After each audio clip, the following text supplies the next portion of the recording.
I want to start off with probably the biggest thing of the night being the Wyatt Sicks making their debut, and it was so cool, man. So I thought it was goofy thinking about it from this perspective of, so presumably it's like when the door opens, it's almost like a dream sequence type thing, right? It's all like supernatural and like, whoa, like crazy. Right. Like the door opens and we're like transported. Yeah. We've been led into the minds of the Wyatt family. But I just think it's really funny how you have Jey Uso standing on the barricade, yeeting, doing his thing. And then the lights go out.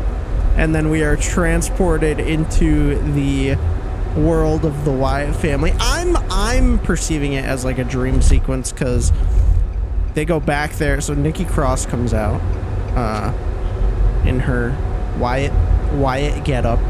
She's like crawling from the door, goes to the lantern, and then she points, and our main man Stu walks to the back, and he's going through the hallway towards Gorilla, and there's bodies, just bodies on the ground. And then they go into Gorilla, and this shit was so cool. Dude, it looked incredible. And it was like, it was literally like you were calling it a dream sequence, but it literally like felt like a fever dream. Yeah. So the Gorilla position is all like destroyed, and there's sparks coming from the ceiling, and there's fog everywhere, and there's just so many bodies in here.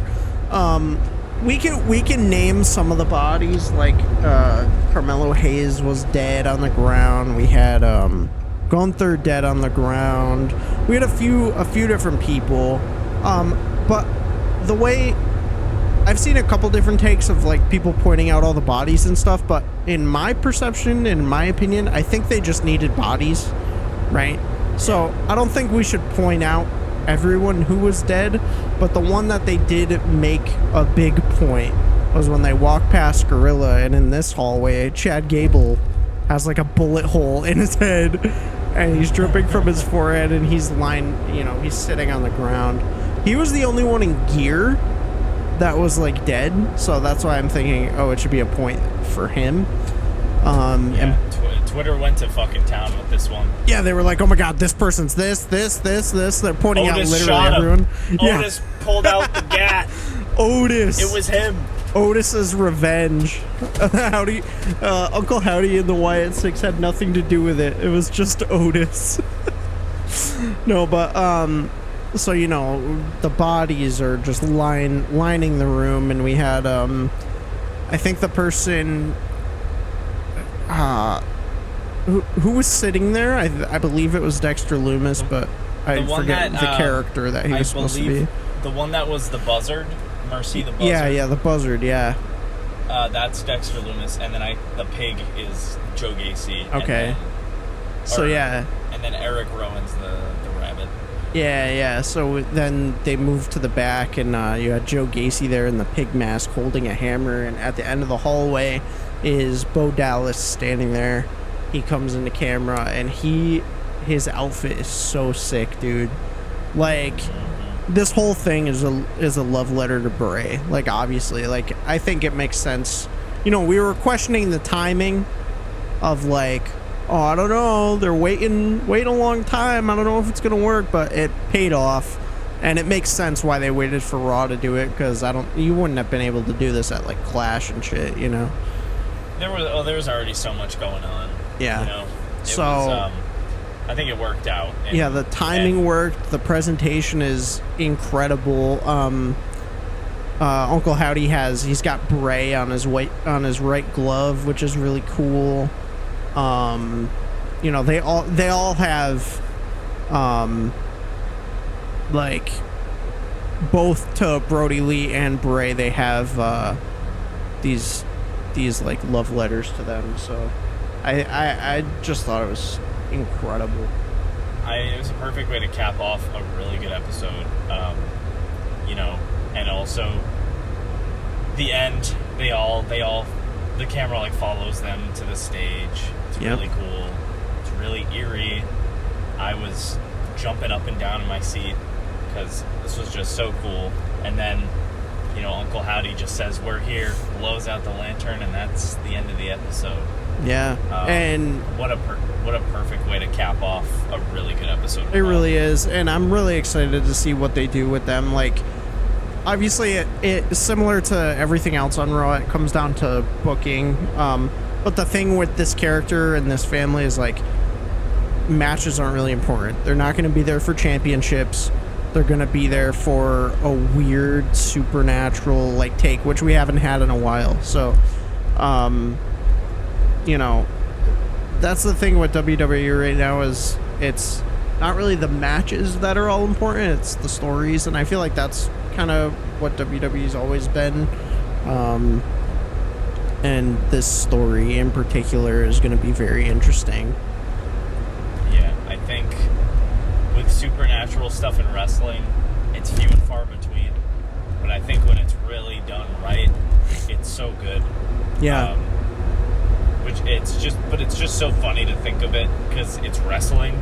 Yeah, right. So, like, how did we get into this realm, Like, where did we start with this? Yeah. And also, I mean, it really started with, like you think back to, like, The Undertaker, right? Like, just some random dead dude gravedigger that turned into, what he ended up becoming. And he really set the tone for the supernatural stuff, I would say.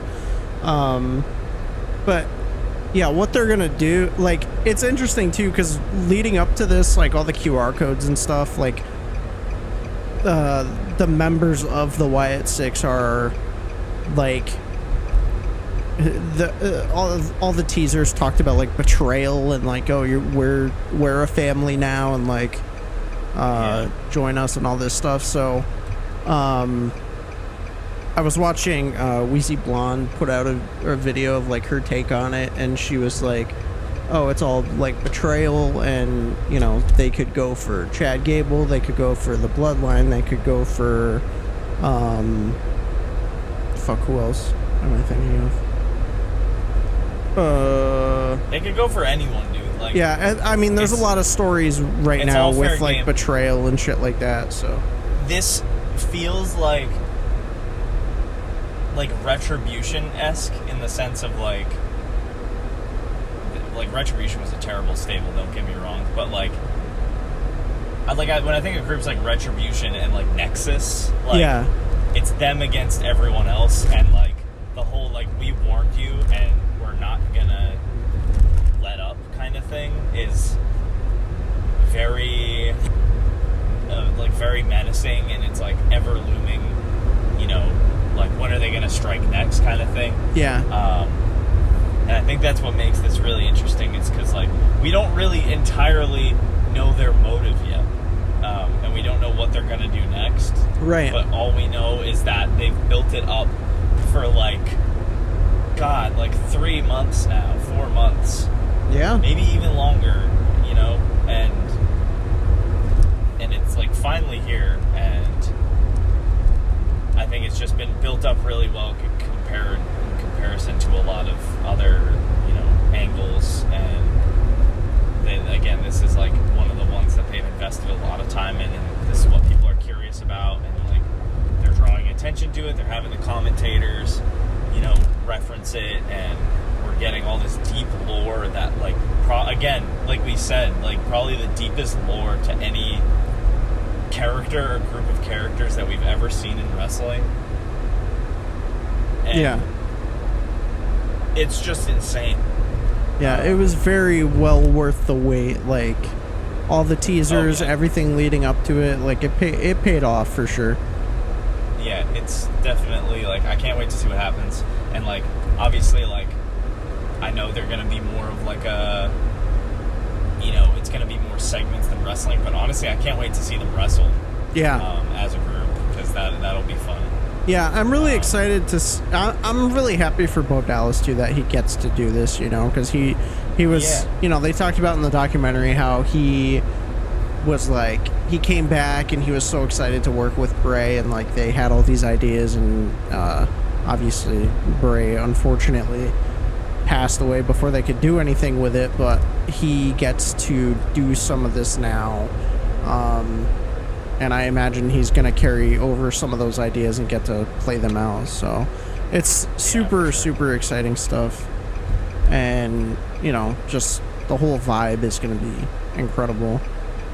Yeah, I was confused when I didn't see 6 of them, and then I realized how it was spelt.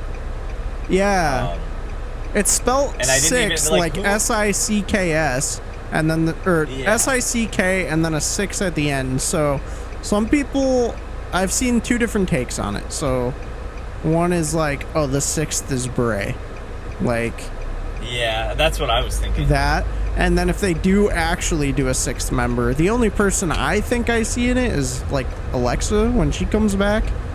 But who knows? Like Alexa Bliss. Oh yeah. When she comes back, but you know, I don't know. Yeah. Maybe they'll make that like a tease, like who's the 6th? Like they'll talk into that. Right. But we'll see. You know, we don't know what's happening. I think honestly, a lot of the stuff is up for interpretation right now. We don't know. We still don't really know anything. You know.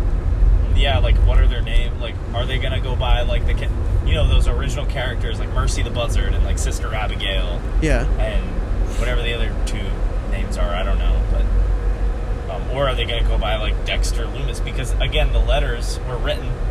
You know, those names were public. It's not like they were. Like, we know it's Dexter Loomis, we know it's Nikki Cross, and all these people. So yeah. I don't know. Yeah, we'll see. I'm really excited for what's to come, and I think they're probably gonna jump around a lot, like between Raw and SmackDown, I imagine. Especially since they've been having the teasers on like both shows and PLEs, you know, like. Yeah, I was gonna say, I think SmackDown could use some more interesting stuff too. Like, yeah.